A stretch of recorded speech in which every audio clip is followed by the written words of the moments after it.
The first time I felt like an outsider was when I was 6 years old. My cousin told me that we needed to change our walking route to her school so that we could avoid the bad kids, the ones that supported the National Front. That was the first time, but it wasn't the last time.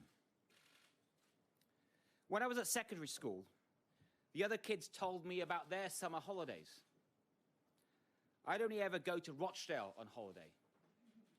So I pretended to go abroad like them, and they couldn't tell if this was a tan or not. When I wanted to do O and A levels that I needed, although I had a couple of inspiring teachers, I was told that kids like me should know their limits and they should stay in their lane. When I was told that I could be the first in my family to go to university, and I went, I knew hardly any other students like me that were from state school. When I was a new graduate seeking my first job in the city, I met old school bankers with their old school ties. Men who told me that my face didn't fit and that where I came from was far less important than where I could take them. And when I wanted to marry the love of my life, who happened to be white Christian, people in my wider family and community told me that I shouldn't, that I couldn't, that I must stick to my own, not to have kids who, in their words, would be called half-caste. And when, after 20 years in business, where I was the go-to guy for managing multi-billion-dollar international deals, when I wanted to give something back to my country, and I looked at the only party that I had ever supported, there were those who told me, no, it wasn't for me. They even suggested that I should join the Labour Party because that's what they felt. They did. Because they said that's what immigrants and their children should do. But you know what? I refuse to be labelled, to be put into a box, to be the person that people said that I should be. So when I got racially abused at school by the toughest guy in school, well, rightly or wrongly, I punched him. And when I was told I couldn't go to a better school because the council wouldn't pay for my bus fare, I got on my bike and I went anyway. And you know what? When Labour tried to kibosh this launch of my leadership campaign, because the leadership campaign they fear the most.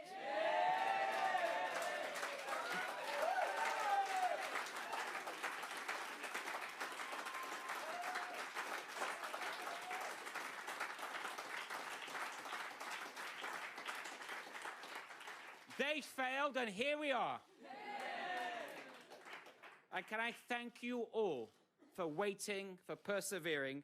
I'm very grateful. I hope you've been looked after. Thank you. And you know, after university, I did get married to Laura, and we now have 4 amazing kids. And we have a dog called Bailey that you might have seen recently on Twitter. And my kids aren't half-caste.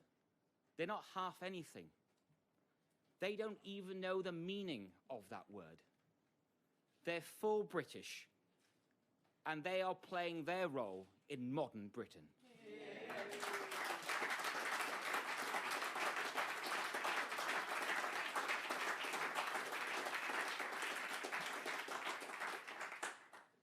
That's just one of the many ways Britain has got better and better in my lifetime.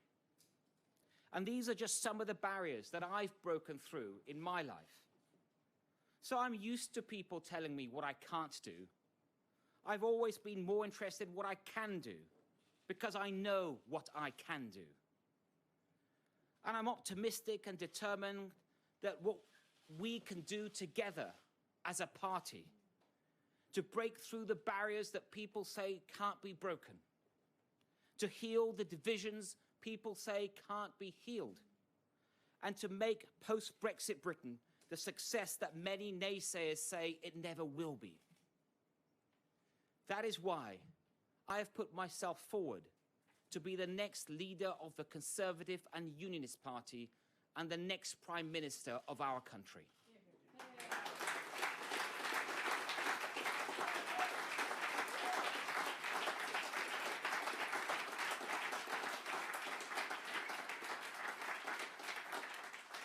You know, that I can stand here today and I can say those words is testament to the enduring strengths of our party and our country. And it's thanks to those strengths that I believe that I am uniquely qualified to lead our party and our country through the challenges that lie ahead. I've got a credible, honest plan for delivering Brexit so that we can leave by the end of October this year.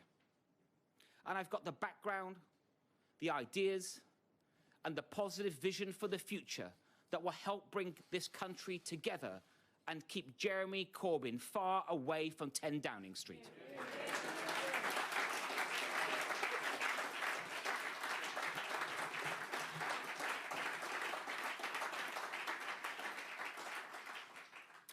Because we have to recognise that making a success of Brexit is only the first step we need to take. In some ways, you could say it's the easy bit. British voters are rightly very demanding of those who govern them. Just delivering Brexit, doing what we promised that we would do, will not be enough for us to win a majority at the next general election. You know, it might surprise some people here in Westminster, but most people in this country do not just talk about Brexit. And we know that, and we have to show them that we know that. That we understand normal life. That we are tackling all the issues that matter. And that the Conservatives have changed, and they are changing. I know we can do this because in one part of the UK, we are already doing it. For years, we were behind in Scotland. We all heard Labour's joke about the number of pandas north of the border. Then the Scottish Conservatives threw out central casting and they elected somebody totally different. Yeah. Someone who made people look at our party again. Ruth Davidson brought that change, and with her she brought huge gains. Thanks to Ruth and her team, we are winning again.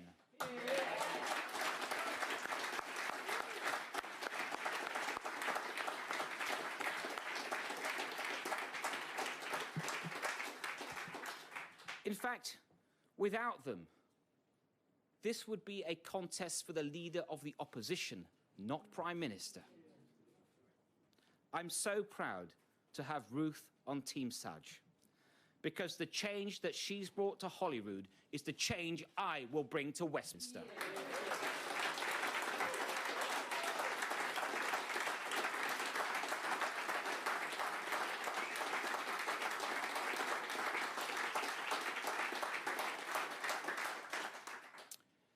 Now, we've heard the pitch from the rest of the candidates. I've listened to them all. I respect them all. I would be happy to work with them all.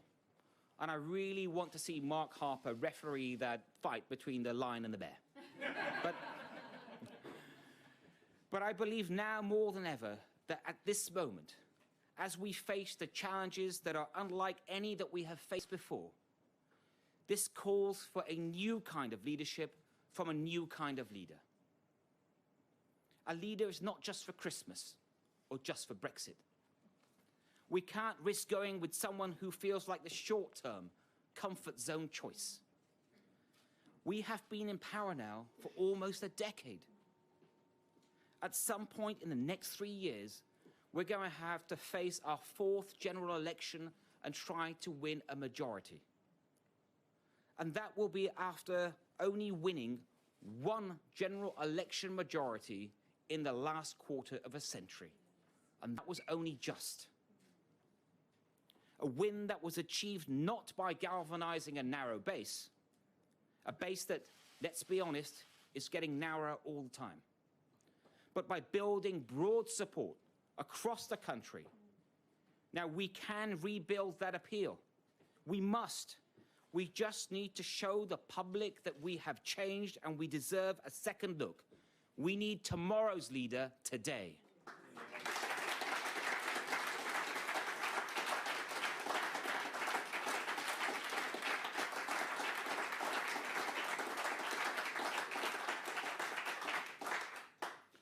Not the same old insiders with the same old school ties, but a new generation with a new agenda. And that means understanding that we cannot call ourselves a one-nation party if there are whole swathes of this country that don't think that we share their values and their needs. Whether that's millennials, especially young women, people who care about climate change above all else, people who feel locked out of the housing market, people from minority backgrounds, all the disaffected working class voters who don't think that anyone really knows how they feel. A lot of that is about having the right language, the right motivations, making people feel included and welcomed, not excluded and ignored. I know what that feels like. And from the tragedy of Grenfell, to the crisis of rough sleeping, to the scandal of Windrush, my experience has humbled me greatly. I've also watched with real concern as increasingly profound divisions emerge in our society and our country. Not just between Remain and Leave, but between regions and communities, rich and poor, rural and urban, young and old, black and white. The temptation for some, and we've seen this around the world, will be to double down on those divisions. I reject that path. We are at a crossroads, and we must stop our country going down the wrong direction.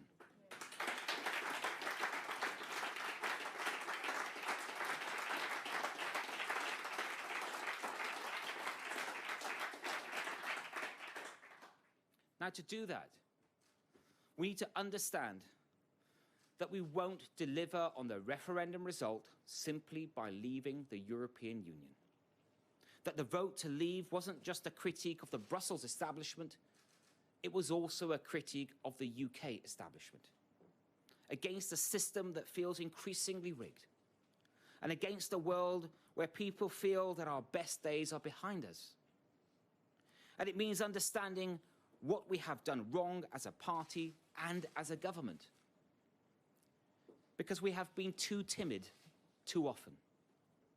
Somewhere along the way, we've lost our competence and we've lost our confidence. I don't say this lightly, but as someone who's anxious for us to do much, much more. I passionately want to bring energy and ambition to our party and to our government. You know, I first took an interest in politics when I realized the power of government and the power it had to give people the opportunities they deserve. And that will be the acid test for my policy agenda as Prime Minister. Are we going to keep people in their place, telling them what they should do? Or are we going to be taking on the elites and the cartels in the public and the private sectors and helping people with what they can do? Because the problem with much of the Westminster elite in all parties is that they have always been the insiders, never had to fight like the rest of us to get their foot in through the door. Life dealt them a good hand, and they've played it well. And I can't blame them for that. But it wasn't birthright or connections that got me where I am today. It was hard work, public services, and family. And it's those three ideas, that will lie at the heart of my bold policy agenda. A manifesto for change that will make our country fairer, stronger, and more united. That will allow us to face the future with confidence and pride. Because I want everyone in this country to know, I want them to feel that if they have a go, they will have every opportunity to succeed.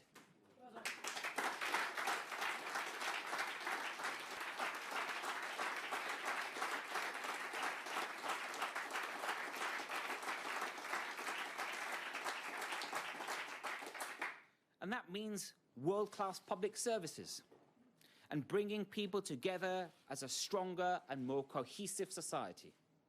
Delivering on both of those things requires a strong economy to pay for it. That means low taxes, backing businesses and rewarding everyone that works hard. It means fiscal responsibility, keeping debt falling.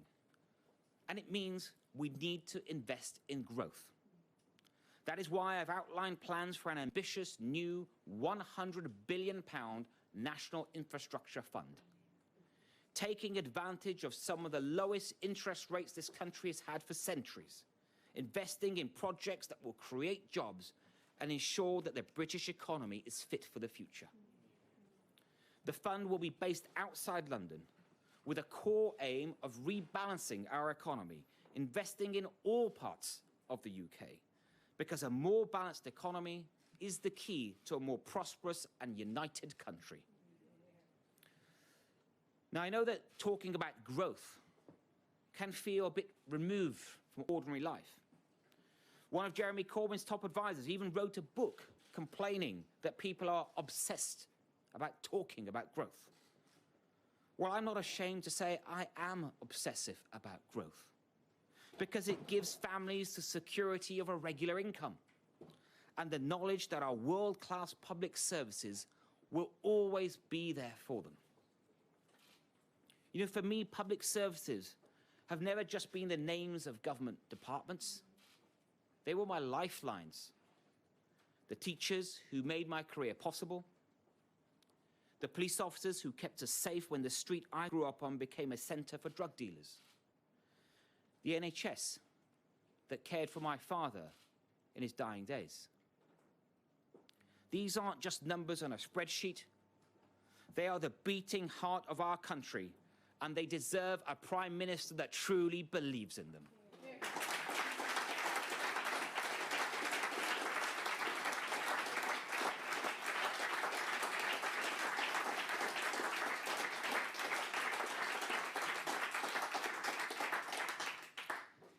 The biggest engine of social progress is a strong education system, which is why I have laid out a long-term investment plan for education, ensuring that every child has the chance to get on in life, starting from well-funded colleges and schools and continuing with lifelong learning, so that our economy changes people that don't, and make sure that no one feels that they are left behind. Of course, none of that would mean anything without law and order on our streets and a health service that is there for you when you need it. And I've been clear, we need to significantly increase resourcing for our police, providing enough for an additional 20,000 officers on the streets. And we will continue to invest in our precious NHS so that it can continue to deliver world-class care, free at the point of use, now and in the future. Our public services are the foundations on which our society is built. But as Conservatives, we also recognise the vital role that is played by families and communities. You see, I was lucky. I am lucky. I have a strong, supportive family around me, where we can rely on each other for support no matter what happens. So we must ensure that government is supporting families in everything that it does. We need to build a stronger national family too, overcoming the sense of have and have-nots and delivering that more balanced economy so that no one feels left behind. And we need to strengthen our family of nations, that is our precious union, something I would never do anything to undermine.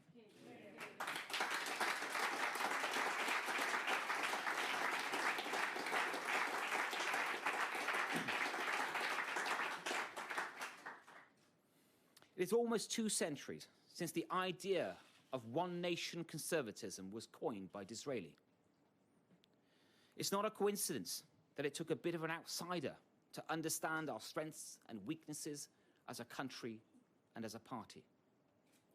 We now have the chance to choose another outsider as Prime Minister.